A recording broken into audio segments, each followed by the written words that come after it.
আজকে আমি নিয়ে এসেছি গন্ধভাজলির পাতা। তো এখানে আমি তিনটে লঙ্কা দিয়ে দিয়েছি। আমি ওখানে দুটো লঙ্কা দিয়ে দিয়েছি। পাতাটা এবার আমি মিক্সিতে নিয়ে গ্রেট করে নেবো। মিক্সিটা নিয়ে নিয়েছি। এবার পাতাগুলো ভালো করে তো ধুয়েই নিয়েছি, তো লঙ্কাটা পাতাটা দিয়ে দিয়েছি, গ্রেট করে নেবো। এবার এখানে কেটে নিয়েছি কলা, আলু আর পেঁপে, এইটা দিয়েই আজকে তরকারিটা করব। তো এইখানে আমি কড়াইটা গরম হতে দিয়ে দিয়েছি। কড়াইয়ে দিয়ে দেবো সর্ষের তেল। আমি সর্ষের তেলেই রান্নাটা করব। তেলটা গরম হলে আমি দিয়ে দেবো কালো জিরে, দিয়ে দিয়েছি। কলাগুলো আলাদা করে নিয়েছি, কারণ কলাটা খুব তাড়াতাড়ি ভাজা হয়ে যাবে, আর আলু পেঁপেটা একটু ভাজতে সময় লাগবে, ওই জন্য আমি আলু পেঁপেটা আগে ভেজে নিচ্ছি। তো আলু পেঁপেটা আমার ভাজা হয়ে গেছে। এবার আমি কলাগুলো দিয়ে দেবো।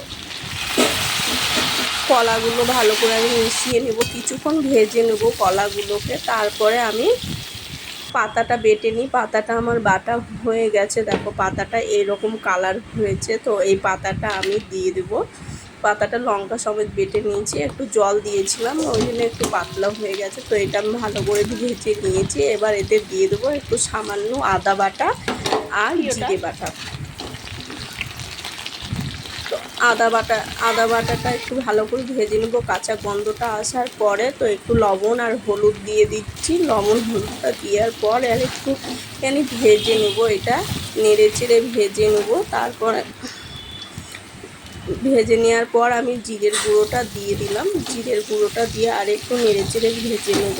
এইটা তরকারিটা ভাজাতেই হাফ রান্না সেদ্ধটা হয়ে যাবে। তো আমি এখানে এবার যে পাতা আর কাঁচা লঙ্কাটা একসাথে বেটেছিলাম ওইটা দিয়ে দিলাম। তো পাতাতে অনেকটা জল আছে, জলটা শুকিয়ে আসা পর্যন্ত আমি এইটাকে নেড়ে চেড়ে জলটাকে শুকিয়ে নেব।